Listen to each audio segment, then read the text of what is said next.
नमस्ते साथियों, स्वागत है दिव्य आईएएस पीसीएस पर। साथियों, जैसा कि आपको मालूम होगा, 12 अक्टूबर 2025 को पंकज कुमार सिंह जी को गोरखा लोगों से संवाद करने के लिए, उनकी समस्याओं को हल करने के लिए इंटरलॉक्यूटर नियुक्त कर दिया गया है। ये पूर्व में बीएसएफ के डीजी रह चुके हैं। साथियों, आपको ये भी मालूम होगा कि पश्चिम बंगाल राज्य ने केंद्र सरकार को पत्र लिखा है। पत्र में लिखा है कि राज्य के बिना परामर्श के ही आपने पंकज सिंह जी की नियुक्ति कर दी है।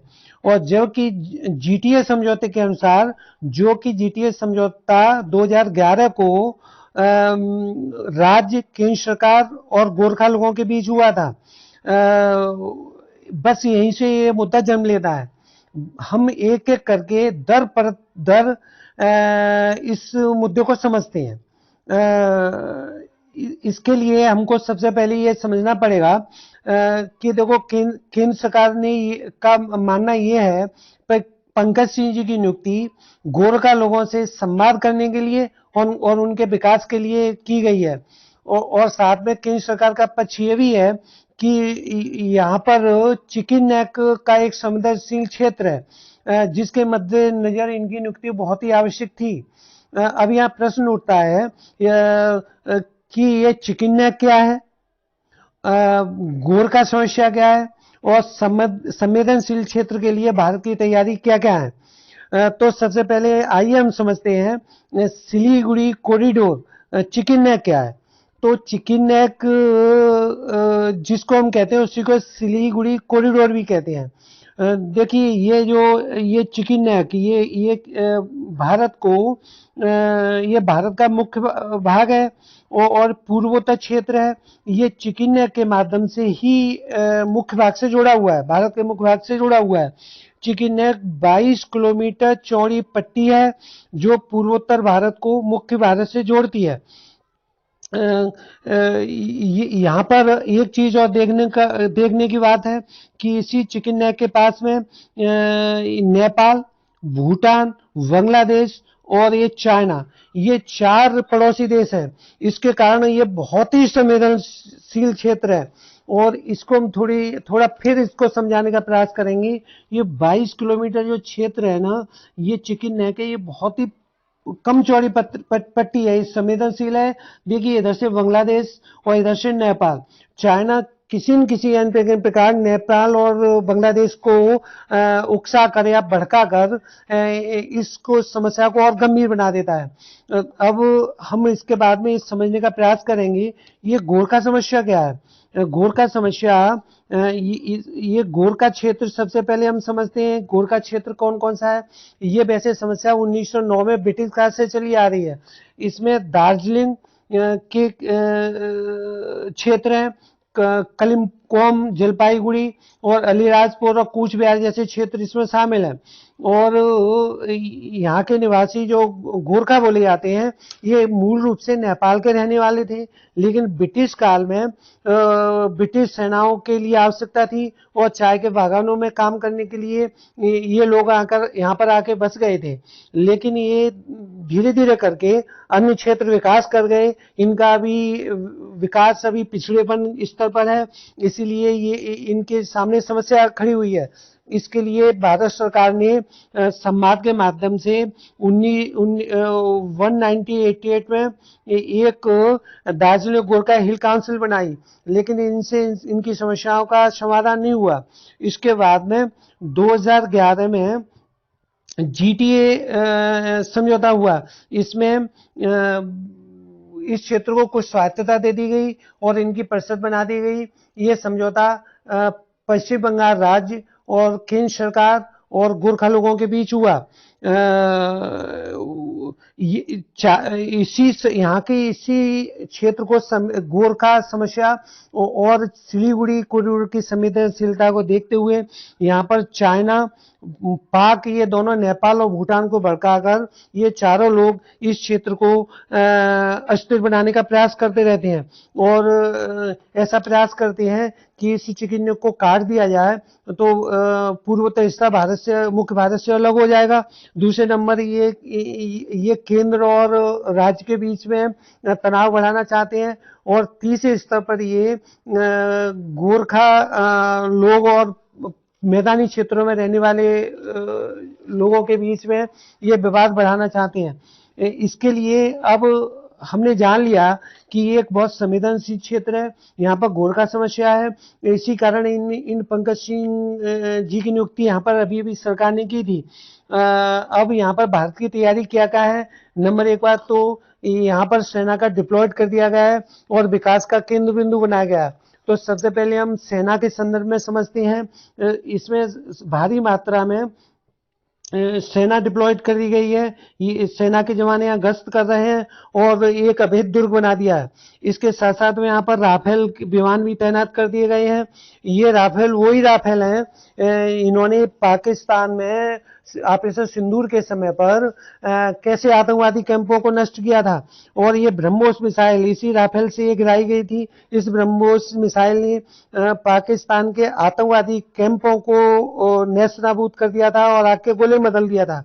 ये S-400 प्रणाली है, इसने पाकिस्तान से आने वाले ड्रोन, विमान और मिसाइलों को टारगेट कर लिया था और अन्य मिसाइल प्रणाली ने इसको हिट कर दिया था। अब तो हमको S-500 भी मिलने वाली है। आज 4 दिसंबर को रूस के राष्ट्रपति पुतिन भारत आने वाले हैं। S-500 पर डील होगी जो S-400 का उन्नत वर्जन है।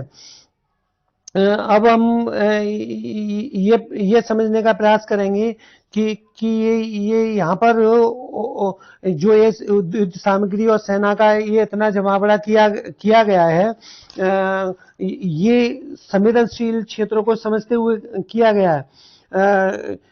यहाँ पर बांग्लादेश और चाइना और पाक अगर जरा भी दुस्साहस करते हैं तो इसका भारत की सेना मुंह तोड़ जवाब देगी। बांग्लादेश की तरफ से अगर कोई भी दुस्साहस होता है तो सबसे पहले हम उसके 2 चिकन नेक को काट देंगे। जो हमारे एक चिकन नेक को काटने की बात करता है तो इनके 2 चिकन नेक कौन कौन से हैं? देखिए, इधर मेघालय है, इधर पश्चिम बंगाल है। इसके बीच में जो बांग्लादेश की गर्दन फंसी हुई है ना, बस इसी को ही दोनों ओर से सेना आएगी, उसको काट देगी। और नीचे जो कैंची बनी हुई है, देखो ये हमारा त्रिपुरा, पूर्वोत्तर का भारत का हिस्सा है त्रिपुरा, और ये मिजोरम का है ना। तो यहाँ पर देखिए ये जो बांग्लादेश का हिस्सा है और इसके बाद समुद्र, यहाँ समुद्र में भारत की सेना रहती है, इधर त्रिपुरा में भारत की सेना, ये दोनों तरफ से इसको काट देंगे, इसको, है ना। और काट देने से बांग्लादेश 3 भागों में विभाजित हो जाएगा। तो बांग्लादेश तो इस मामले में बिल्कुल ही दुस्साहस न करे तो ये बहुत अच्छी सलाह है। यूनुस भाई, तुम तो भाई थोपे हुए नेता हो बांग्लादेश में। जब बांग्लादेश की लोकतांत्रिक विधि से चुनी हुई सरकार शेख हसीना को वहां के लोगों ने नाराजगी के कारण उनको देश छोड़ना पड़ा और देश छोड़ने के लिए बात कर दिया, वो भारत में शरण लिए हुए, तुम तो थोपे हुए नेता हो बांग्लादेश के। तुमको तो, तुम्हारी तो खबर जैन जी ले लेंगे, तुमको जैन जी निपटा देंगे और तुमको गलियों में दौड़ा दौड़ा कर पीटेंगे। इसी प्रकार से ये जिनपिंग है ना, ये जिनपिंग ये भी चाइना के राष्ट्रपति भारत के लिए नाना प्रकार के हथकंडे अपनाते रहते हैं। जिनपिंग भाई, आपको तो याद होगा गलवान में आपके सैनिकों को किस प्रकार हमारे सैनिकों ने दौड़ा दौड़ा कर पीटा था। अगर किसी प्रकार का आपने भी फितूर मन में पा रखा हो तो भारतीय सेनाओं का जिस समय माथा ठनकेगा आपको दौड़ा दौड़ पीटेंगे और गलवान 2 की तरफ बढ़ जाएंगे, है ना। इस प्रकार से भारत के चिकन नेक के पास में किसी प्रकार का दुस्साहस करने की कोई आवश्यकता नहीं है।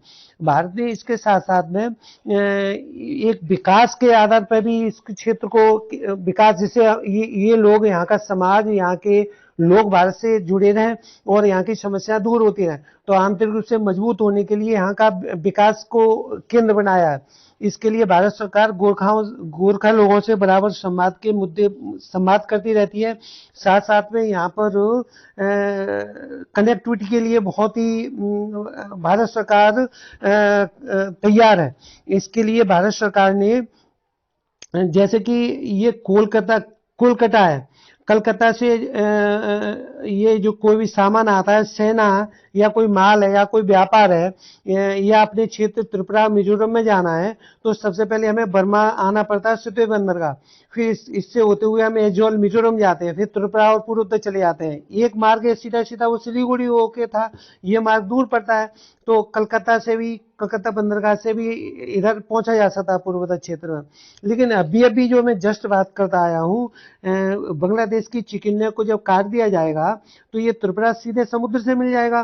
तो इस मार्ग के लिए भी हमारे लिए विकल्प खुला हुआ है। तो भारत इसको कभी भी अगर बांग्लादेश और चाइना की तरफ दुसाहस किया तो इस मार्ग को भारत खोल देगा, है ना। और ये भारत के लिए बहुत फायदा होगा। ये एक मार्ग आप देख रहे हो, ये देखो इंडिया है ना, यहाँ से ये मोरिन टामू से लेते हुए इसको Kaladan multi mode tech route कहते हैं। यहाँ से मोरेन तामू से प्रारंभ होकर ये म्यांमार होके नेपिडा से जाता हुआ और ये यहाँ पर थाईलैंड, इस प्रकार से ये मार्ग है, ये एक अंतर्राष्ट्रीय मार्ग है। इसके तरफ भी भारत इसमें पार्टिसिपेट कर रहा है और यहाँ पर गोरखा लोगों के सामाजिक आर्थिक विकास के लिए भारत तत्पर है। इस प्रकार इस मुद्दे को हमने आपके सामने रख दिया है। आप इस मुद्दे के संदर्भ में कोई हमें सुझाव देना चाहते हैं या इसी प्रकार के अन्य मुद्दों को समझना चाहते हैं, उन मुद्दों को आप हमको सुझाव दें। दिव्य IAS फीचर्स पर ऐसे मुद्दे आते रहेंगे।